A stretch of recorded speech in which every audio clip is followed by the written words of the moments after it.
No last name, no problem. Here is the cultural story behind Burmese names. In a world where a person is first and foremost identified by their name, it's not that easy to veer away from convention. That's why the Burmese naming tradition stands out, quietly unique, often misunderstood but deeply rooted in identity and culture. A name, not a surname. Unlike most naming systems around the world, Burmese people don't have last names. There is no family name passed down from parent to child, no generational tie encoded in your surname. Instead, each person is given a unique personal name, often based on astrology, the day of the week that they were born, or qualities their parents wish upon them. It is not uncommon for siblings to have completely different names that share no elements, and even spouses don't take each other's names. Your name is yours alone, shaped by belief, intention, and a little bit of celestial calculation. So, where did this practice come from? This tradition traces back centuries in Burmese or Myanmar culture, where identity was more connected to astrology and personal destiny than family lineage. Names are often chosen based on the day of the week a person is born, each day having specific letters associated with it. For example, someone born on a Monday might have a name starting with K, H, and G.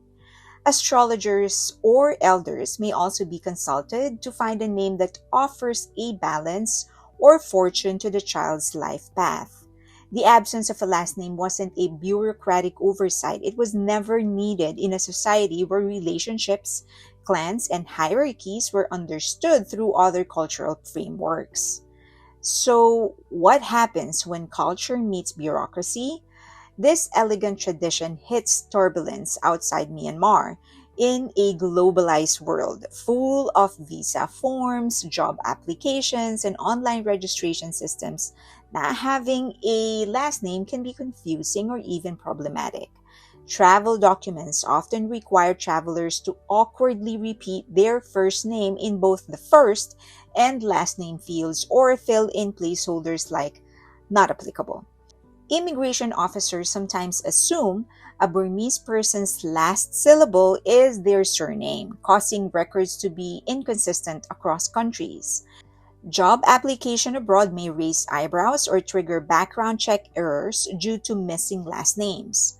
School records, bank accounts, and health forms can all become mini administrative nightmares when the system expects something Burmese culture never needed. This creates not just logistical headaches but also moments of cultural erasure when a deeply personal naming practice is flattened to fit foreign templates. The beauty of Burmese names. Still, there's something beautiful about the Burmese approach to naming. It places identity not in a family legacy but in individual meaning.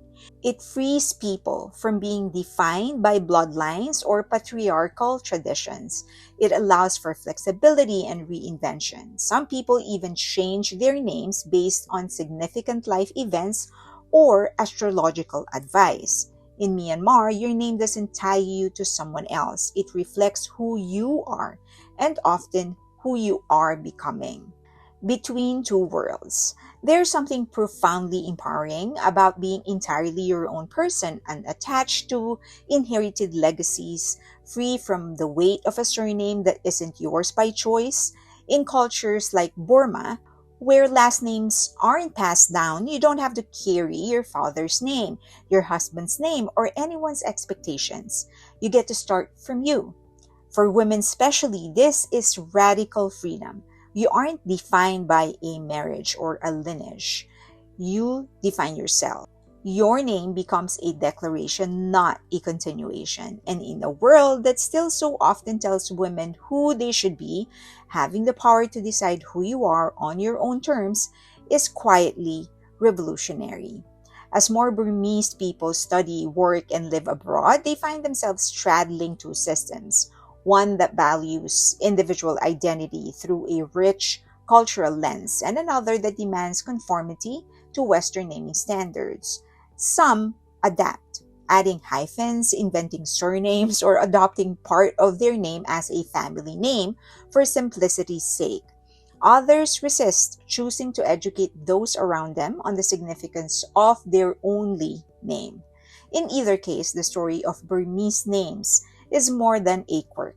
It's a window into how culture, identity, and global systems collide.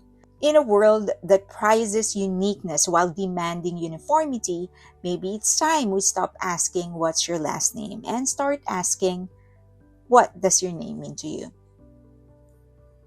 I hope you enjoyed that. I hope that you learned something from it. I hope that you have a better appreciation of our culture and our history. I can do more of this if you just let me know by liking this video, subscribing, and sharing this video to your friends.